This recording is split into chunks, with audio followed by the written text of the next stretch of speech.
త్రయంబకేశ్వర ఆలయం ద్వాదశ జ్యోతిర్లింగాలలో ఒకటి.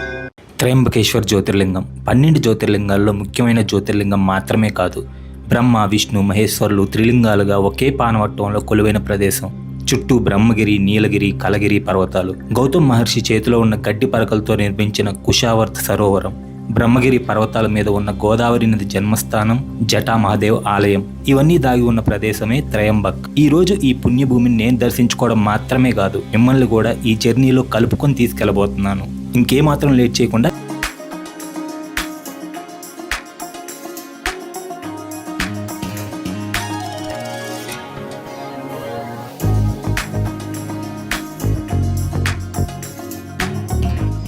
నాసిక్ రోడ్ రైల్వే స్టేషన్లోనే రిటైరింగ్ రూమ్స్ ఉంటాయి. సింగిల్గా వచ్చే వాళ్ళకి మనం బుక్ చేసుకున్న టికెట్ పిఎన్ఆర్ నెంబర్ మీద ఏసీ డార్మెటరీస్ ఉంటాయి. 12 అవర్స్కి 480 రూపీస్ తీసుకుంటారు. ఫ్యామిలీస్తో వస్తే ఇదే స్టేషన్లో డీలక్స్ రూమ్స్ కూడా ఉన్నాయి. వాళ్ళకైతే అరౌండ్ 900 రూపీస్ తీసుకుంటారు 12 అవర్స్కి. నేను బయటకు వచ్చి ఒక 2 హోటల్స్ చూశాను. ఈ బయట 2 హోటల్స్తో పోలిస్తే ఈ డీలక్స్ రూములు కానీ లేకపోతే డార్మెటరీస్ కానీ చాలా బెటర్, చాలా నీట్గా మెయింటైన్ చేస్తున్నారు. నేనైతే నాసిక్ రోడ్ రైల్వే స్టేషన్ దగ్గరే బస్ ఎక్కానండి. మనం ఎర్లీ మార్నింగ్ 3ంటికి ట్రైన్ దిగిన దగ్గర నుంచి బయటకు వస్తే ఎప్పుడైనా డీలక్స్ బస్సులు ఉంటాయి, కానీ ఆర్డినరీ బస్ ఎక్కాలంటే మాత్రం 6 వరకు వెయిట్ చేయాల్సిందే. ఆర్డినరీ బస్ నెంబర్ వచ్చేసి 245. ఆర్డినరీ బస్సులో 70 రూపీస్ ఛార్జ్ చేస్తారు. ఈ డీలక్స్ బస్సులో వచ్చేసి 112 రూపీస్ ఛార్జ్ చేస్తారు. కానీ డీలక్స్ బస్సులో కంఫర్టబుల్గా ఉంటుంది. త్రయంబకేశ్వర్ వరకు మనం వెళ్ళిపోవచ్చు. లేదు అనుకుంటే ఇక్కడ నుంచి ఆటోలు ఉంటాయి నాసిక్ వరకు. నాసిక్కి ఇక్కడ నుంచి 8 కిలోమీటర్లు అనమాట. నాసిక్కి వెళ్ళి అక్కడి నుంచైనా త్రయంబకేశ్వర్ వెళ్ళిపోవచ్చు. పూర్వం గౌతమ్ మహర్షి తన భార్య అయిన అహల్యతో కలిసి ఈ ప్రాంతంలో నివసించేవాళ్ళు. ఒక టైంలో ఈ ప్రాంతానికి ఒక పెద్ద కరువు వస్తుంది. అప్పుడు గౌతమ్ మహర్షి తన తపోశక్తితో ఒక సరస్సును నిర్మిస్తారు. ఆ సరస్సు పేరే గౌతమ్ లేక్. అలా సరస్సును నిర్మించడం వల్ల మళ్ళీ ఈ ప్రాంతం అంతా నీటి సమస్య లేకుండా కలకలాడుతుంది. ఇదంతా చూసిన కొంతమంది ఋషులు అసూయతో విఘ్నం కలిగించాలని గణేశుడికి తపస్సు చేసి గౌతముణ్ణి ఇబ్బందుల్లోకి నెట్టాలని కోరుకుంటారు. గణేశుడు ఇది మంచి పని కాదని చెప్పినా గానీ ఆ ఋషులు వినరు. సరే, ఇదంతా శివయ్య ఆడించే నాటకం అనుకుని గణేశుడు కూడా వాళ్ళకు వరం ఇచ్చేస్తాడు. అప్పుడు ఋషులు ఏం కోరుకుంటారంటే గౌతముడి దగ్గర ఉన్న ఆవు చనిపోవాలి అని కోరుకుంటారు. కోరుకున్నట్లే గౌతమ్ మహర్షి దగ్గర ఉన్న ఒక ఆవు గౌతమ్ మహర్షి పొలంలోకే వెళ్ళి ఆ పంటనంతా నాశనం చేస్తుంది. అప్పుడు గౌతమ్ మహర్షి చేతిలో ఉన్న దర్భలతో, అంటే గడ్డి పరకలతో ఆవు నదిలించగానే ఆవు చనిపోతుంది. దాంతో ఋషులందరూ గౌతముణ్ణి గోహత్య చేసి పాపం చేశావని నిందిస్తారు. గోహత్య పాపం చేశావు.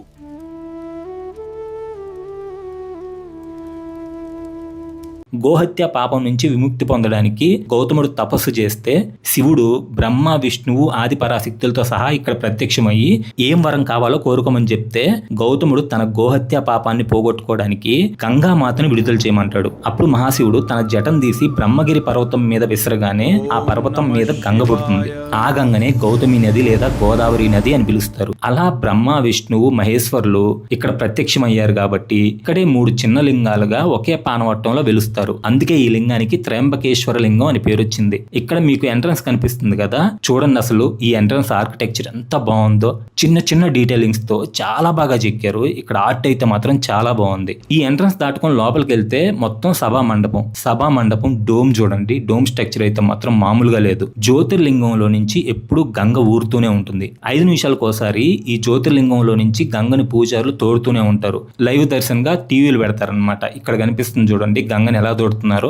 బ్రహ్మ విష్ణు శివుడు లింగాలుగా ఏర్పడిన ఈ జ్యోతిర్లింగం కొంచెం చూడడానికి కిందగా ఉంటుంది. లెఫ్ట్ సైడ్ లో 400 మీటర్స్ నడుచుకుంటూ వెళ్తే కుషావర్త తీర్థం వస్తుంది. ఇదే కుషావర్త తీర్థం త్రయంబకేశ్వరంలోనే పవిత్రమైన ప్లేస్. భారతదేశంలో ప్రతి 12 సంవత్సరాలకి జరిగే కుంభమేళ ఈ కుషావర్త తీర్థంలో కూడా జరుగుతుంది. మనం జ్యోతిర్లింగ దర్శనానికి వెళ్లే ముందు ఇక్కడికి వచ్చి స్నానాలు చేసి లేదంటే కనీసం నీళ్లు తల మీద చల్లుకొని దర్శనానికి వెళ్ళాలి అంటారు. ఈ తీర్థం విశిష్టత ఏంటంటే గౌతమ్ మహర్షి శివుడి కోసం తపస్సు చేస్తే శివుడు గంగని బ్రహ్మగిరి పర్వతం మీద సృష్టించాడు కదా, కానీ గంగ గౌతమ్ మహర్షి గోహత్య పాపాన్ని పోగొట్టుకోవడానికి సహకరించదు. గంగా ద్వార్, రామలక్ష్మణ తీర్థం, గంగా సాగర్ ఇలా ప్రవహిస్తూ వెళ్తుంది. గౌతమ్ మహర్షి అక్కడికి వెళ్ళగానే గంగ మాయమైపోతుంది. అప్పుడు గౌతమ్ మహర్షి దర్భలతో ఒక సర్కిల్ ని క్రియేట్ చేసి గంగని బంధించి ఇక్కడికి తీసుకొచ్చి ఈ కుండంలో ప్రవేశపెట్టి తర్వాత ఇక్కడ స్నానం ఆచరించి తన గోహత్య పాపాన్ని పోగొట్టుకుంటాడు. అలా గౌతమ్ మహర్షి దర్భలతో క్రియేట్ చేసిన తీర్థమే ఈ కుషావర్త తీర్థం. ఇక్కడ కూడా కొన్ని పితృశాంతి పూజలు జరుగుతాయి. కావాలంటే మీరు వచ్చినప్పుడు చేపించుకోండి.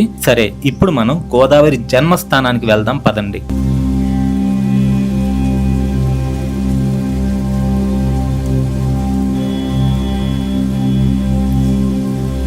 చూడండి అసలు బ్రహ్మగిరి పర్వతాలు బ్యాక్గ్రౌండ్ లో, ఇక్కడ వచ్చేసి గౌతమ్ లేక్ చూడడానికి ఎంతో బాగుంది కదా.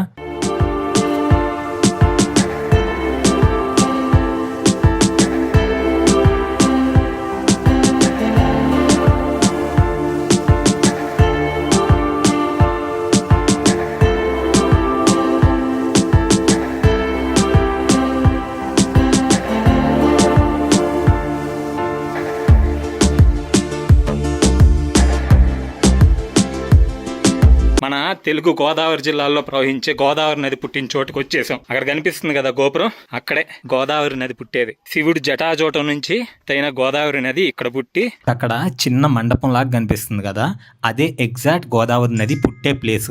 ఇదిగోండి, ఇదే గోదావరి నది స్టార్టింగ్ పాయింట్. చూడండి, బావిలో నీరు ఊరినట్టు పక్కన గోడల నుంచి ఆ కింద నుంచి నీరు ఎలా ఊరుతుందో. ఈ గోదావరి నది జన్మస్థానం నుంచి జటా మహాదేవ్ మందిర్ వచ్చేసి 200 మీటర్స్ ఉంటుంది. ఇక్కడ నుంచి అక్కడికి వెళ్ళేటప్పుడు ఈ కొండ అంచున నడుచుకుంటూ వెళ్ళాలన్నమాట, చాలా బాగుంటది. సరే, ఇప్పుడైతే బయలుదేరదాం పదండి. మీకు జటా మహాదేవ్ ఆలయం, అక్కడ జటల గుర్తులు కూడా నేను చూపిస్తా. ఇదే జటా మహాదేవ్ ఆలయం. లోపలికి వెళ్ళి శివుని దర్శించుకుందాం పదండి. అక్కడ మీకు జటల గుర్తులు కూడా ఉంటాయి, అలాగే గంగ కూడా పారుతూ ఉంటుంది.